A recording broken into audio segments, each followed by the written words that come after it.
अवतरित होकर भाग्य विधाता भाग्य हमारे जगा रहा। परमात्मा शक्तियों वरदानों को प्यार से हम पर। ओम शांति जसुबेन। ओम शांति भाई, welcome. Thank you so much.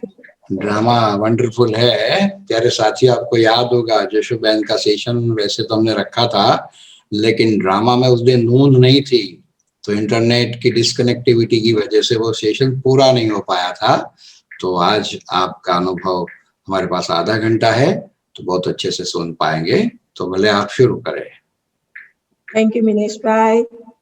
और डॉक्टर जी, यह भी एक मौका मिला है आप लोगों के साथ फिर से मिलने का।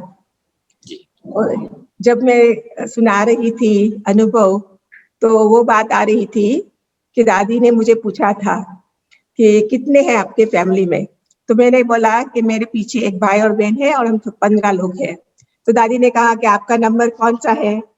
तो उस समय मुझे मालूम नहीं था नंबर, लेकिन मैंने कहा मेरे पीछे एक भाई और बहन है।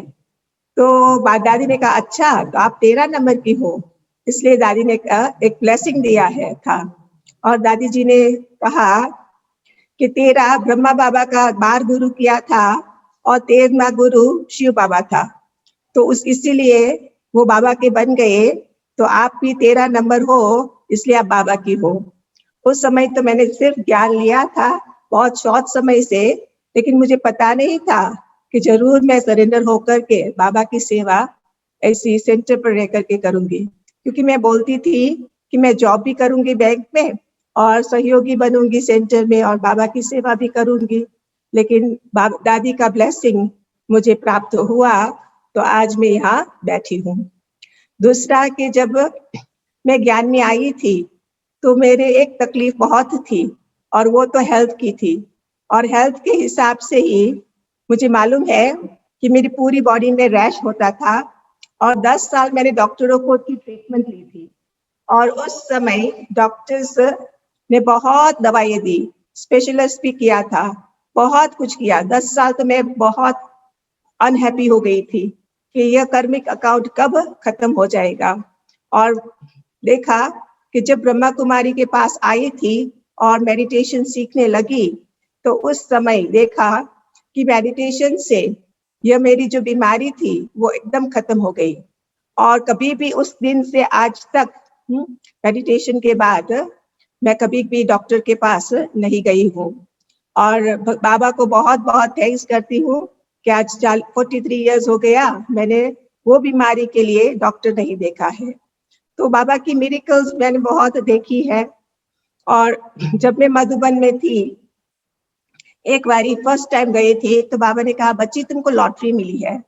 तो उस समय मैं सोच रही थी कि ये लॉटरी क्या है और क्या बाबा क्या बोल रहा है, क्योंकि नए नए ज्ञान में होते हैं तो पता नहीं पड़ता है। और बस इतना ही बाबा ने बोला था। लेकिन जब मैं सरेंडर होकर के सेंटर में आई, तो मुझे रियलाइजेशन आया कि भगवान कैसे अपना कार्य करते हैं। और लॉटरी तो कैसी कि बहुत ही बड़ी लॉटरी। जब मैं हरारे सेंटर संभाल रही थी, मुझे याद है 81 में, और मुझे वेदांति ने वहां भेजा था सेंटर संभालने के लिए। फिर कोई साल था, मुझे याद नहीं एग्जैक्ट, हम लोग शिफ्ट हुए थे एक सेंटर के अंदर में। और जब वो सेंटर में थे तो मंथ एंड पहली तारीख को मुझे रेंट देना था। और जब रेंट देने का समय आया तो मैं 28 को भंडारी खोली, तो बहुत ही कम पैसे थे, कुछ नहीं था अंदर में। और मैंने सोचा कि यह तो सिर्फ वाटर लाइट बिल का ही इतना इनफ है, वो रेंट कहाँ से आएंगे। फिर मैंने बहुत उस पर सोचा नहीं, लेकिन 2 दिन के बाद जब भंडारी खोली तो एग्जैक्टली $500 निकला था, तो जो रेंट के लिए था। और उन दिनों में जिम्बाब्वे की डॉलर भी इतनी वैल्यूएबल थी, यूके डॉलर के कनेक्शन में बहुत उस हिसाब से था। तो तुरंत ही बाबा ने बाबा की चिंता होती है, तो पैसा भी आ गया और रेंट भी हो गए। फिर मैं उसी सेंटर में रही थी, तो एक बारी वर्ल्ड मेडिटेशन था। वर्ल्ड मेडिटेशन के बाद ऐसे ही मैं बैठी थी और वर्ल्ड मेडिटेशन खत्म हुआ, और एक बहन आई थी मेरे पास, एक माता जी, कहती है कि बहन आप यहाँ क्या करेंगे सारा समय, क्योंकि वर्ल्ड मेडिटेशन उन दिनों में तो आपको पता है ना कि वो हमारा टाइम डिफरेंस था, तो हम लोग को तो 2 बजे वर्ल्ड मेडिटेशन करते थे, तो 2 से 3 वर्ल्ड मेडिटेशन खत्म हुआ और माता जी ने कहा कि बहन आप अकेले यहाँ सेंटर में क्या करेंगे, चलो मेरे साथ घर पर। तो मैंने कहा जब सभी चले जाएंगे तो मैं आऊंगी। तो उस टाइम पर मैं गई थी उसके पास। तो जब गई थी तो वो लोग अभी खाना खा रहे थे, तो मैंने कहा आज क्यों लेट हो गया है, खाना अभी खा रहे हो? तो कहते हैं कि यस, क्योंकि मेरी मदर आई थी मेडिटेशन के लिए, इसलिए हम अभी खा रहे हैं, उसकी इंतजार कर रहे थे। ऐसे चिट चैट करते वो बहन ने पूछा कि लिस्बन में एक सेंटर है बहन, पोर्चुगल में सेंटर है? तो उस समय मुझे पता था कि मैंने 1-2 बारी न्यूज लेटर पढ़ा था, तो मैंने कहा कि उस समय तो था, लेकिन मुझे मालूम नहीं है कि अभी तक है या नहीं है, लेकिन जरूर था। तो कहते कि मेरा जो लड़का है ना यहाँ, वो बोल रहे हैं कि उसको लॉटरी मिली थी, एक टिकट मिली थी, उसने लायंस क्लब के कोई रैफल ड्रॉ में वो रैफल विन किया था। तो वो भाई ने कहा कि मैं तो नहीं जा रहा हूँ लिस्बन, क्योंकि मेरे तो फैमिली के साथ मुझे मोम्बासा जाना है, मेरा इन लॉज मोम्बासा से है और हम लोग ने ऑलरेडी टिकट खरीद कर दी है और यह टिकट भी दिसंबर तक ही यूज करनी है, तो आपको यूज करना है तो आप यूज करो। मैंने कहा आपकी टिकट और मैं कैसे यूज कर सकती हूँ? तो उसी समय वो हंसता था और मैं उससे थोड़ा डरती भी थी, क्योंकि इतना क्लोज नहीं था, नया नया मेरे संपर्क में आया था। तो फिर उस बाय चांस मैं जब सेंटर पर गई तो वेदांती बेन का फोन आया था। उस टाइम पर वो ग्लोबल कॉर्पोरेशन के फॉर अ बेटर वर्ल्ड का प्रोग्राम चल रहा था, तो बेन ने कहा कि हम लोगों को कुछ क्वेश्चंस आया है, उसको आंसर करके लंदन भेजना है, तो वो मुझे बता रही थी। उसके बाद मैंने ऐसे ही पूछा बेन लिस्बन में सेंटर है? तो बेन ने कहा कि नहीं मुझे पता नहीं, हाँ सेंटर तो है लेकिन वो तो यूके के कनेक्शन में है। तो मैंने कहा बेन वो भाई बोल रहा था कि टिकट मिल रही है तो आप जा सकते हो। तो वेदांती बेन ने बोला कि नहीं, मुझे तो जयंती बेन को पूछना पड़ेगा क्योंकि वो तो उसके कनेक्शन में है। फिर वह बात खत्म हो गई, मैंने भी नहीं कुछ बोला। तो जस्ट सचमुच वो भाई ने मेरे नाम से टिकट करवा करके मेरे सेंटर पर लेकर आया था। फिर बेन का फोन आया तो कहती है कि आप कब जाएंगे? मैंने कहा मैंने तो कुछ नक्की नहीं किया है, क्योंकि आपने बोला कि जयंती बेन को पूछना पड़ेगा। तो फिर मैंने कहा कि जयंती बेन के साथ बात हो गई है, आपको जाना है तो आप भले जाओ। तो उस रीति से मैं गई थी और जब मैं पहुंची थी वहां लिस्बन में, मुझे मालूम नहीं था कि वहां कोई बहन नहीं गई थी, पोर्टुगीज भाई बहन नहीं है, क्योंकि हमारी मीटिंग में एक बार मुझे याद है हम लोग दादी जानकी के साथ बैठे थे और वो जो लिस्बन का भाई था उसने कहा था कि मुझे एक गुजराती बहन की जरूरत है, तो दादी आप गुजराती को भेजो वहाँ, क्योंकि हम लोगों ने लोकल सेवा की है लेकिन गुजरातियों की सेवा नहीं की है। तो उस समय दादी जानकी ने इसे बोला कि कोई प्रॉब्लम नहीं, मंदा बहन है, मैं उसको भेजूंगी लंदन वाले। तो फिर मैं जब गई तो उन लोगों ने बोला कि नहीं यहाँ मंदा बहन नहीं आई है, आप फर्स्ट है। तो मैंने सोचा कि बाबा यह भी एक बड़ी लॉटरी हो गई, देखो लिस्बन भी आने का मिला और बाबा ने भी वो देखो मेरा कार्य भी इतना इजी कर दिया कि मेरी फ्रेंड के घर पर रहती थी और मेरी फ्रेंड जो स्कूल में थी तो वो उसने प्रोग्राम्स भी बनवाया था और गुजरातियों की सेवा भी करवाई थी और साथ साथ वो भाई के सेंटर पर भी मैं गई थी और उन लोगों के साथ भी रही थी। तो वहाँ 18 जनवरी का प्रोग्राम था और बहुत ही अच्छे लोग आए थे, बहुत ही वंडरफुल प्रोग्राम रहा। तो यह बाबा की कमाल है कि बाबा कैसे लॉटरी की बातें करते हैं। इतना ही नहीं, जब मैं हरारे में थी तो वो एक भाई ने बोला, माता जी ने बोला कि बेन हम लोग ये रेंट पर रहे हैं और देखो अभी मेरी इच्छा है आपको एक मकान देने की, मेरा मकान यहाँ है तो हम आपको मकान देंगे। तो उसी रीति से उसने मुझे बताया था।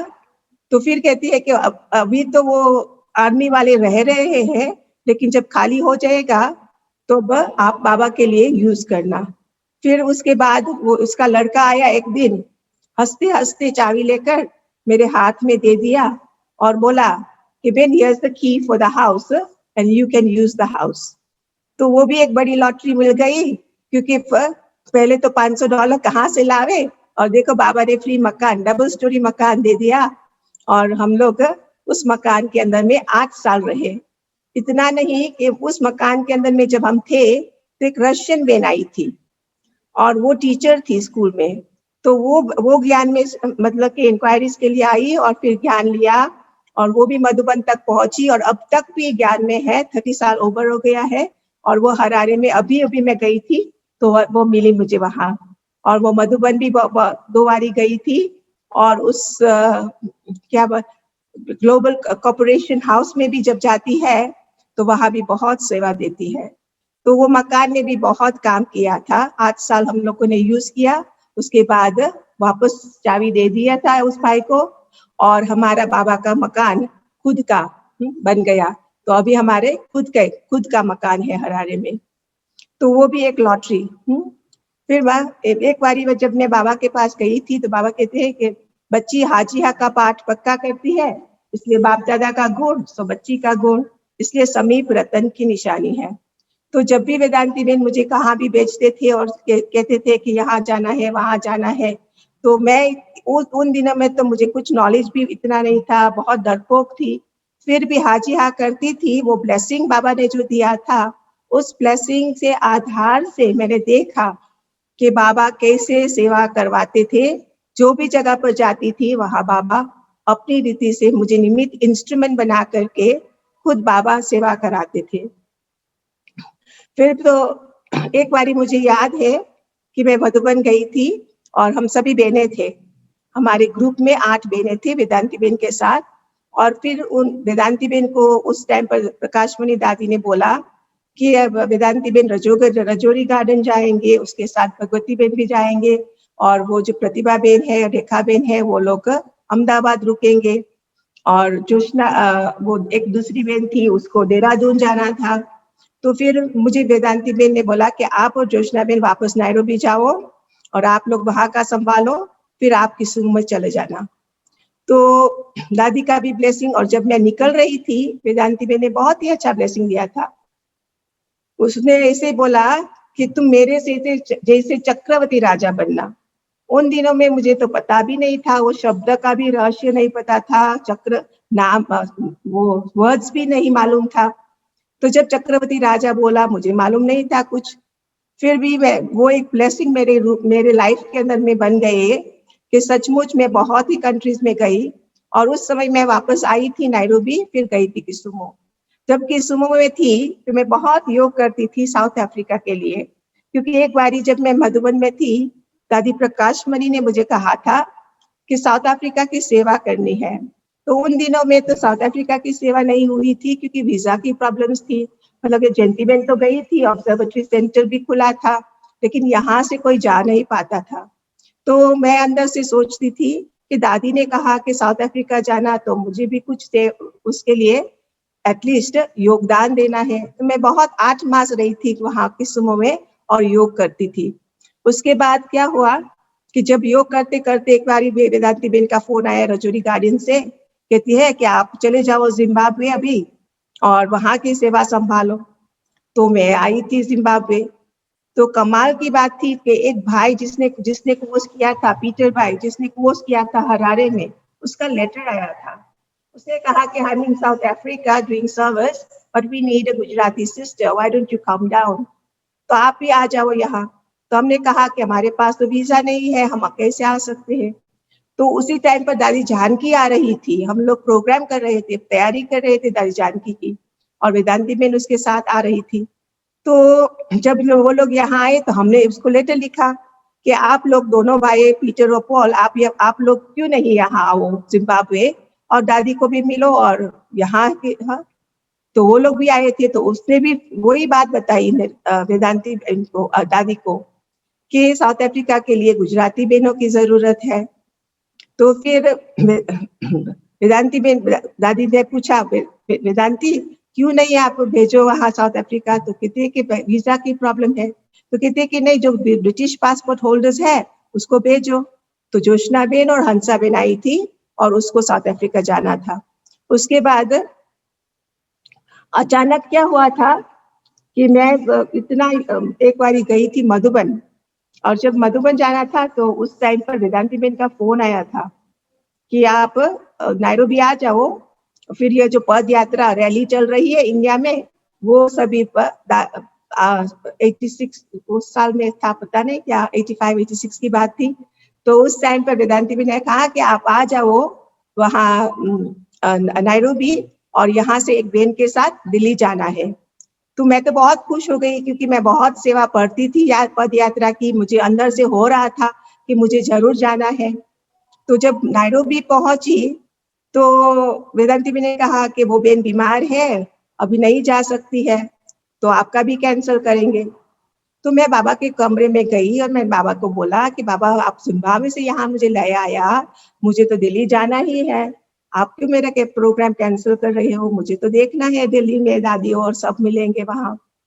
तो ड्रामा इतना वंडरफुल, और बाबा भी की भी कितनी कमाल कि एक माता जी आई थी, उसका हस्बैंड का फोन आया था, वासंती बेन, उसका हस्बैंड का फोन आया कि वो आ रही है बस में कल, और रात की फ्लाइट में वो इंडिया जा रही है।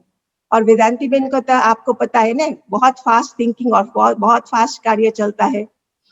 तो उस माता जब आई थी, उसको पूछा कि आप इंडिया जा रहे हो, तो आप दिल्ली कभी गई? तो कहती है कि नहीं। तो क्या आपको नहीं जाना है? हम जसूबेन को भेजेंगे, तो आप उसके साथ दिल्ली जाओ। तो कहती है कि ओके। तो हम लोगों का प्रोग्राम बना, वो शी वेटेड फॉर मी इन बॉम्बे, और मैं भी वहां पहुंच गई थी, और हम लोग दिल्ली प्रोग्राम में गए थे पद यात्रा की, जो फाइनल तो चारों तरफ से आए थे इंडिया से सभी। और वहां से जब हम दादियों के साथ वापस गए मधुबन, तो हमारा टर्न था बाप दादा को मिलने का, तो हमारा टर्न भी खत्म हुआ, हम एक मास भी रहे, और हमारी मीटिंग्स भी हुई थी। तो अंदर से जब मीटिंग्स हो रही थी, तो अंदर से एक संकल्प आया था कि this padyatra has been taken place in India, why can't we do something like this in Africa also. और मैं मीटिंगों को अटेंड कर रही थी, और वो भाई जो अशोक भाई था, उसने भी हम लोगों को पेपर्स और सब कुछ दिया था। अशोक भाई जो हेडफोन्स की ड्यूटी और सब लेते हैं, तो हम लोग की डिस्कशन हो रही थी। तो कहते हैं कि ये फॉरेनर्स जो है ना, वो तो बाई फुट तो नहीं कर सकते हैं ये यात्रा, लेकिन बाई ट्रेन या प्लेन या बस कुछ कर सकते हैं। तो अंदर से बहुत हो रहा था कि कुछ भी हो, कुछ करना चाहिए जरूर। ऐसे करते रात को हमारा एक मंथ हो गया था मधुबन में, और फॉरेनर्स ने पूछा मोहिनी बेन को कि मोहिनी बेन, हम फॉरेनर्स को बाबा मिल सकते हैं? तो कहते कि you all had your turn already twice, now you can not have a turn. वो कहती है कि यू अपने आप को टर्न नहीं मिलेगा, क्योंकि अभी भारतवासी का टर्न है। लेकिन बाबा के इतने कमाल कि बाबा ने रात को जब प्रोग्राम पूरा खत्म होने वाला था, तो बाबा ने कहा फॉरेनर्स को बुलाओ। तो हम 9-10 फॉरेनर्स थे उस टाइम पर, तो स्टेज पर आए, और जब स्टेज पर आए तो बाबा ने दृष्टि भी दी, मैंने ट्रांसलेशन भी किया था, क्योंकि शिलुबेन तो चली गई थी उस टाइम पर। फिर उसके बाद मेरी टर्न आया था, तो बाबा ने मुझे बहुत पावरफुल दृष्टि दी। मुझे मालूम नहीं था कि बाबा इतना दृष्टि क्यों दे रहा है, लेकिन उसके बाद हमने देखा कि बाबा ने कहा कि ये टोली भी जाकर के नायरोबी की टीचर्स को खिलाना, बोलना कि बाबा ने दिया है, क्योंकि नायरोबी के अंदर में वुमेन्स कॉन्फ्रेंस चल रही थी, बहुत ही पावरफुल थी वो कॉन्फ्रेंस। और वहाँ बाबा ने कहा कि उन सभी टीचर्स को जाकर के ये टोली खिलाना, कि कहना कि बाबा ने ये टोली दी है। और फिर से बाबा ने मुझे दृष्टि दी, और फिर बहुत लंबी दृष्टि दे करके मुझे टोली दी। तो उस टाइम पर मुझे मालूम नहीं था कि बाबा मुझे क्यों इतना दृष्टि दे रहे हैं और इतनी टोली दे रहे हैं, कहते कि यह आपके लिए है। लेकिन कमाल की बात थी जब मैं वापस यहाँ आई थी जिम्बाब्वे, तो मेरा साउथ अफ्रीका का वीजा भी आ गया था। तब मुझे रियलाइज हुआ कि बाबा ने क्यों मुझे इतनी पावरफुल दृष्टि दी और टोली दी, कि योग द्वारा सचमुच we broke that barrier, and visa भी आ गई। और वेदांती बेन का भी फोन आया कि हंसा बेन वापस जा रही है, तो आप जाकर के जोशना बेन को मदद करना साउथ अफ्रीका में। तो हम दोनों गए। और उससे पहले भी जब हम वो पद यात्रा की बात कर रहे थे ना, तो नायरोबी में जब मैं पहुंची थी, तो क्या हुआ कि उस दिन मेरी बर्थडे थी, लौकिक बर्थडे थी। और मुझे मालूम नहीं था कि वो लोगों को पता था मेरी बर्थडे की बात। लेकिन अचानक रात को केक आया क्लास में, वो मेडिटेशन चल रहा था, मेडिटेशन के बाद केक आया और मैंने ने कहा कि बर्थडे ग्रीटिंग्स किया और कहा कि आप पॉजिटिव एक पावरफुल थॉट लो। तो मैंने थॉट लिया और थॉट के बाद मैंने कहा कि सबको बताओ। मैंने कहा कि बहन कैसे बतावे, वो तो प्रैक्टिकल अभी हुआ ही नहीं है। तो कहती नहीं, सबका सपोर्ट भी मिलेगा। तो जब मैंने बताया कि मैं मीटिंग में गई थी, ऐसी ऐसी बात हुई थी, तो मेरा एक संकल्प था कि यहाँ भी हम लोग ऐसे कुछ प्रोग्राम बने कि यह टूर अफ्रीका के अंदर में भी जा सकते हैं। तो जो डॉक्यूमेंट्स हमको दिया था, मैंने बहन को तो दे दिया था जब मैं आई थी, लेकिन मैंने अपने ट्रे में रख दिया था, उस पर कुछ देखा भी नहीं, क्योंकि इंग्लिश बहन उस दिनों में वेदांती बहन नहीं पढ़ती थी। वो दूसरी दो बहनें थी, प्रतिभा बहन, वो लोग पढ़ते थे। तो रात को वेदांती बहन को नींद नहीं आई। वो उठी, उन लोगों को बोला कि तुम आप वो पेपर लेकर के मुझे बताओ कि उसमें क्या है। तो उन लोगों ने पढ़ा और फिर बहन ने तो क्लास में अनाउंसमेंट मॉर्निंग में कर दिया कि आज शाम को तो मीटिंग है और ऐसे कुछ प्रोग्राम की तैयारी, मतलब के प्रोग्राम्स के लिए कुछ करेंगे। तो क्या हुआ कि एक बस टूर निकली। तो उससे पहले जो फर्स्ट लैप जो हमने किया, प्रतिभा बेन, माई सेल्फ, एक एथियोपियन ब्रदर और टोनी भाई और एक दूसरा भाई कोई था, 5 हम लोग थे। तो हम लोग नायरोबी से नेरी नान्यू की थीका उस तरफ से एक टूर करके आ गए और वहां की सेवा की।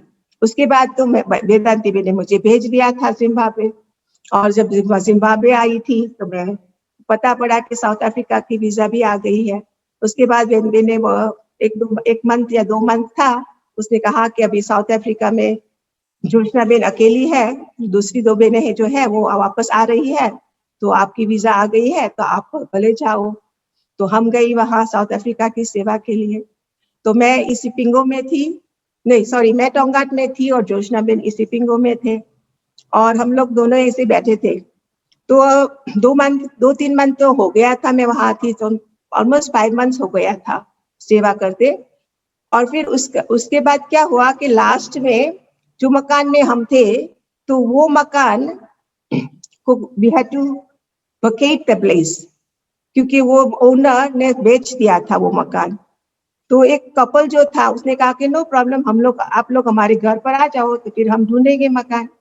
तो मैं और जोशना बहन ऐसे योग करते थे और दृष्टि एक दूसरे को दृष्टि देते थे और योग कर रहे थे। और फिर उसी समय प्रतिभा बहन का फोन आया, क्योंकि वो पीस टूर निकली थी नायरोबी से। वो लोग युगांडा, जाम्बिया, टांजानिया ऐसे करते करते वो लोग वापस यहाँ जिम्बाब्वे आए थे और बत्सवाना गए थे शायद। वहां से फोन आया कि हमारे पास साउथ अफ्रीका की वीजा नहीं है, तो अभी हम साउथ अफ्रीका की टूर नहीं करेंगे। उसको पीस टूर बोल रहे थे, और वो जो बस थी वो मानकी थी, उसमें आए थे। तो फिर प्रतिभा बहन ने जब बोला कि हम अभी साउथ अफ्रीका नहीं आएंगे क्योंकि हम लोगों के पास वीजा नहीं है, हम वापस रिटर्न जा रहे हैं। तो मैं और जोशना बहन ऐसे ही बात कर रहे थे कि चलो ये हमको एक चांस मिल गया है कि हम साउथ अफ्रीका को कवर करें। और वो दिनों में तो मैं भी बोलती भी नहीं थी, ज्ञान भी नहीं सुनाती थी बहुत, लेकिन बाबा कहते ना रूप और बसंत जाना है। तो जोशना बहन क्लासेस मतलब एक टॉक देती थी, मैं तो साथ में जाती थी, हेल्प करने के लिए जाती थी। तो उस रीति से हम लोगों ने पूरी एक टूर की थी, और वो टूर थी यूटेनेग का इनविटेशन आया था, एक बेन सिस्टर ग्रेस उसने इनवाइट किया था।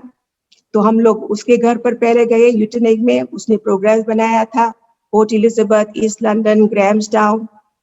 फिर हम लोग इस केप टाउन भी गए, वहां से आए, फिर वापस आए थे 1 मंथ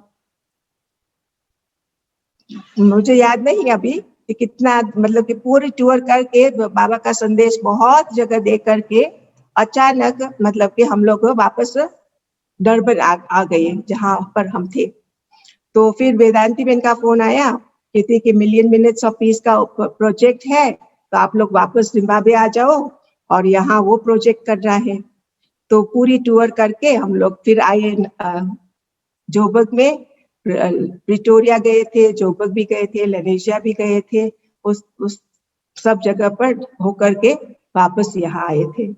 तो वो भी एक बाबा की कमाल थी कि कैसे साउथ अफ्रीका के लिए भी बाबा ने वीजा भी दी थी, वहां जाने का भी मिला, बहुत सेवा वहां।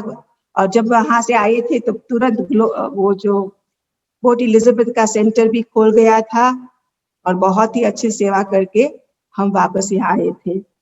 और उसके बाद तो मैं तो क्या बोल सकती हूँ कि बहुत ही सेवा, मतलब कि बाबा किस रीति से निमित्त बना करके करवाते हैं। क्योंकि 2004 में भी फिर जब साउथ अफ्रीका की सेवा हुई थी तो उस समय भी वेदांती बेन ने, मैं तो हरारे में थी उस टाइम पर सेवा करती थी, तो वेदांती बेन कहा कि बोल रहे थे कि आप लोग वहां से छोड़ो बुलबुयो हरारे सेंटर्स तो कपल्स संभालेंगे और आप लोग नायरोबी आ जाओ और जो और सेवा जो बाकी है उसमें वहां जाकर के सेवा करनी है। उस टाइम पर तो मैं ऑलरेडी 17 कंट्रीज में गई थी और सब अफ्रीका के जब सेवा मौका मिला तो I completed 15 countries in South Africa, also West Africa में काफी जगह पर गई थी। साउथ अफ्रीका के बाजू में स्वाजीलैंड, नामीबिया भी गई थी और ऐसे कवर करते 15 कंट्रीज में साउथ अफ्रीका की सेवा भी की हुई। और फिर अभी जब वापस आई थी तो बेन ने बोला कि युगांडा जाना है, तो युगांडा में भी मैं 10 साल रही और बहुत ही अच्छा चांस वहाँ भी मिला URI की सेवा करने का और भी इंटरनेशनल योगा डे और बहुत कुछ। अभी तो मैं वापस यहाँ आ गई हूँ, तो वो भी एक लॉटरी मिल गई क्योंकि मुझे नहीं आना था ओपनिंग में बुलबुयो सेंटर का, लेकिन वे उर्वशी बेन यहाँ थी तो उसको वापस जाना था मधुबन में मीटिंग में, क्योंकि वो जो हमारी RC मीटिंग होती है उसमें वो उसका प्रोग्राम था। तो बेन ने कहा कि आप जाकर के संभालो, ओपनिंग में भी जाओ और संभालो 2 मंथ के लिए, फिर वापस आ जाना युगांडा। लेकिन ओपनिंग के बाद लॉकडाउन के हिसाब से मैं यहाँ ही बैठी हूँ, 1 साल हो गया लेकिन लॉकडाउन में भी बहुत ही सेवा बाबा ने ऑनलाइन पर करवाई थी।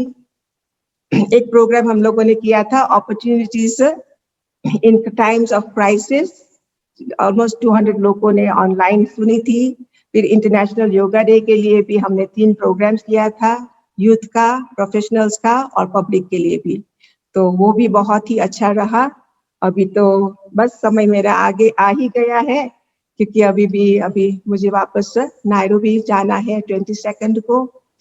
तो बस मैं इतना आपको भी बोलती हूँ कि बहुत बहुत शुक्रिया, थैंक्स आप लोगों को मुझे ये वंडरफुल चांस दिया। पर वो थोड़ा सा मेरा एक्सपीरियंस उस टाइम पर आधे घंटे का किया था, लेकिन यह भी बाबा ने शायद उस टाइम ड्रामा में फिक्स था, तभी तो यह चांस मिला कंप्लीट करने का। और बस इतना ही कह सकती हूँ कि मैं एक बारी, मुझे याद है कि मैं कंपाला में थी, एक बहुत ही वंडरफुल एक्सपीरियंस रहा कि क्या हुआ था कि मैं अचानक एक प्रोग्राम के लिए नायरोबी जाना था।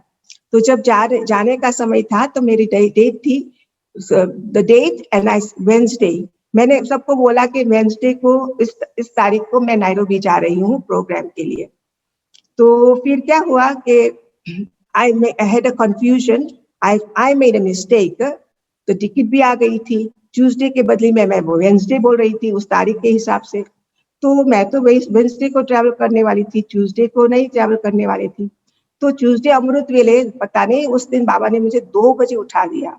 2 बजे से मैंने योग किया और फिर 4 बजे अचानक जैसे मैं बाबा के रूम से उठ रही थी ने, बाबा ने कहा, बच्ची आपने टिकट देखी? तो मैंने सोचा कि बाबा मुझे वो कह रहे हैं कि आपने टिकट देखी, तो सीधा रूम में गई, टिकट को देखा तो उसी दिन उसी डेट की टाइम थी, मुझे ट्रैवल करना था ट्यूसडे को, नॉट वेंसडे को, नायरोबी के लिए। तो अमृत वेले 4 बजे मैंने एक भाई को फोन किया, उसका फोन बंद था, दूसरे को किया, उसका भी बंद था, तीसरे भाई को फोन किया कि मेरी फ्लाइट आज 7 बजे है, मुझे 5 बजे तो निकलना पड़ेगा। और मैंने वो भाई ने कहा कि okay I am coming just now. ऐसे करते करते जल्दी जल्दी मैंने बैग पैक कर दी और मैं 5 बजे वो भाई ने कहा कि हम लोग एक मॉल पर जाएंगे, वहाँ टैक्सी देखेंगे और टैक्सी में आपको चले जाना पड़ेगा। मैंने कहा कि बाबा, हम लोग वहाँ मॉल पर पहुंचे, कोई टैक्सियाँ नहीं थी, फिर एक टैक्सी दिखाई पड़ी, वो भी वो भाई सो रहा था। तो भाई ने जाकर के उसको उठाया, उसको बोला कि can you take at the airport. और मैं अंदर से बोल रही थी कि बाबा you have to protect me and help me. तो वो टैक्सी लेकर के मैं निकल गई थी एयरपोर्ट पर। मैं जैसे मैं वहां पहुंची और अंदर हमारी टिकट उनने देखी और अंदर गई और क्लोज डाउन। तो वो था बाबा की कमाल कि सचमुच बाबा हम लोगों को कैसे प्रोटेक्ट करते हैं, कैसे मदद करते हैं। काफी अनुभव रहे हैं और बाबा को बहुत बहुत थैंक्स। आप लोगों को भी बहुत बहुत थैंक्स कि आप लोगों ने मुझे यह वंडरफुल चांस दिया आप लोग के साथ शामिल होने का। ओम शांति। ओम शांति। ईश्वरीय लॉटरियों पे ही पलने वाले, आगे बढ़ने वाले, आपका बहुत बहुत शुक्रिया। कितनी सारी लॉटरियां आपको मिली हुई है, ये सुनने का मौका आज अच्छा मिला, तो इसकी आपको बहुत मुबारक है। तो चलिए, तो इस वक्त आप फिर एक्चुअली नैरोबी में अपनी सेवाएं प्रदान करते हैं कि जिम्बाब्वे में? पूरा साल तो मैं जिम्बाब्वे में ही थी, 10 साल तो मैं युगांडा में थी, आई थी। तो अभी 1 साल से मैं यहाँ बुलवायो में हूँ। अभी मेरा प्रोग्राम मैंने कहा कि 22 तक हमको वापस नैरोबी अभी जाना है। युगांडा अभी तो नहीं जाएंगे, नैरोबी जाकर के थोड़े समय के लिए जाएंगे। ओके, तो बुलवायो में वास्तव में कितने स्टूडेंट है? रेगुलर स्टूडेंट्स तो 25 से 30 है जो मॉर्निंग क्लास में आते हैं, और दो और भी है ऑलमोस्ट 40-50 तो है ही है स्टूडेंट्स, लेकिन मॉर्निंग क्लास तो एवरी डे एटलीस्ट है। और थर्सडे को जास्ती आते हैं और पूरे दिन भी आते हैं। इंग्लिश भी है, हमारा इंग्लिश क्लास और हिंदी को दोनों चलता है एवरी डे। अभी लॉकडाउन है 1 मंथ के लिए, इसलिए अभी बंद है, लेकिन ऐसे तो एटलीस्ट एवरी डे इतने तो है ही है। तो वहाँ पर जो स्टूडेंट्स है उसमें बेसिकली वहाँ के लोग ज्यादा है या इंडियंस ज्यादा? इंडियंस ज्यादा है, सेंटर में तो इंडियंस ज्यादा है, पर इंग्लिश क्लास तो शुरू से है ही है और वो भी चलता ही रहता है। ये 5-7 लोग तो एवरीडे आने वाले हैं। मॉर्निंग क्लास में हमारा क्लास 5:30 एवरीडे होता है, अर्ली मॉर्निंग 5:30। ओके, और वहाँ जो सेंटर है वो बाबा का अपना है या किराए पे? नहीं, ये तो हमारा खुद का है। सालों से पहले, उससे पहले एक दूसरा था, वो भी हमारा था, लेकिन बहुत प्रॉब्लम्स थी घर में, तो पूरा वेदांती ने ब्रेक डाउन किया और यह अभी नया बनाया, जिसका ओपनिंग लास्ट ईयर 19 जनवरी को हुआ था। अच्छा, बहुत अच्छा, ठीक है। तो प्यारे साथियों, अभी एक हाथ खड़ा करके धन्यवाद अदा कर दे। चलिए कुछ पल बाबा की याद में बैठते हैं। आप दृष्टि दीजिए और फिर पूरा करेंगे, ठीक है? Thank you so much. प्रेम करो परमात्मा से, प्रेम ही सुख का सार है। प्रेम करो परमात्मा से, प्रेम ही सुख का सार है। प्रेम ही सच्चा जीवन है, प्रेम ही श्रेष्ठाचार।